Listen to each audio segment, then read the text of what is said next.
महात्मा गौतम बुद्ध को बौद्ध धर्म का संस्थापक कहा जाता है। उन्होंने वर्षों बोध गया के बोधि वृक्ष के नीचे बैठकर तपस्या की और इसके बाद उन्हें दिव्य ज्ञान की प्राप्ति हुई। बुद्ध ने अपने विचारों और उपदेशों से पूरे संसार को शांति और अहिंसा का मार्ग दिखाया। इसलिए कहा जाता है कि बुद्ध के विचार आपका जीवन बदल सकते हैं। बुद्ध की आज की अमृतवाणी में आपको बताएंगे गौतम बुद्ध से जुड़ी एक ऐसी कहानी के बारे में जिससे आपके जीवन में खुशियां ही खुशियां रहेंगी, क्योंकि बुद्ध का मानना है कि यह पूरी तरह से आप पर ही निर्भर करता है कि आप खुशी या गम क्या लेना पसंद करते हैं। आप क्या लेना पसंद करेंगे, उदासी या मुस्कान? एक बार बुद्ध एक गांव से गुजर रहे थे, लेकिन उस गांव में लोगों के बीच गौतम बुद्ध को लेकर गलत धारणा थी, जिस कारण वो बुद्ध को अपना दुश्मन मानते थे।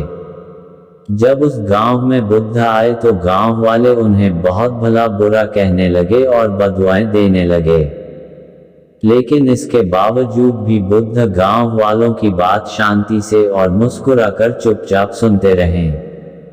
गांव वालों ने देखा कि उनकी बातों का बुद्ध पर कोई असर नहीं हो रहा है और वे विनम्रता से उनकी बातें सुन रहे हैं।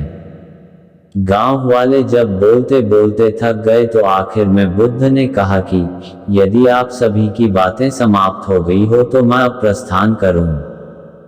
बुद्ध की बात सुनकर गांव वाले हैरान रह गए, लेकिन उस भीड़ में एक व्यक्ति ने बुद्ध से कहा कि हमने तुम्हारी कोई प्रसन्नता नहीं की है, हम तुम्हें बददुआएं दे रहे हैं, क्या तुम्हें इससे कोई फर्क नहीं पड़ता?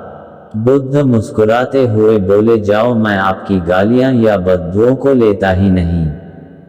आपके द्वारा दी गई गालियों से भला मेरा क्या होगा? जब तक कि मैं आपकी गालियों को स्वीकार ही नहीं करता इसका कोई परिणाम ही नहीं होगा।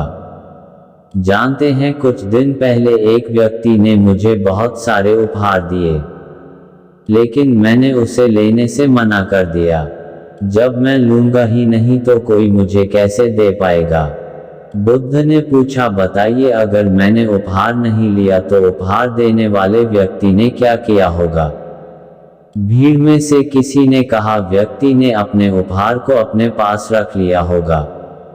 बुद्ध ने कहा, मुझे आप सब पर इसलिए दया आती है क्योंकि मैं आपकी इन गालियों को लेने में असमर्थ हूं और आपकी ये गालियां आपके पास ही रह जाएगी। सीख।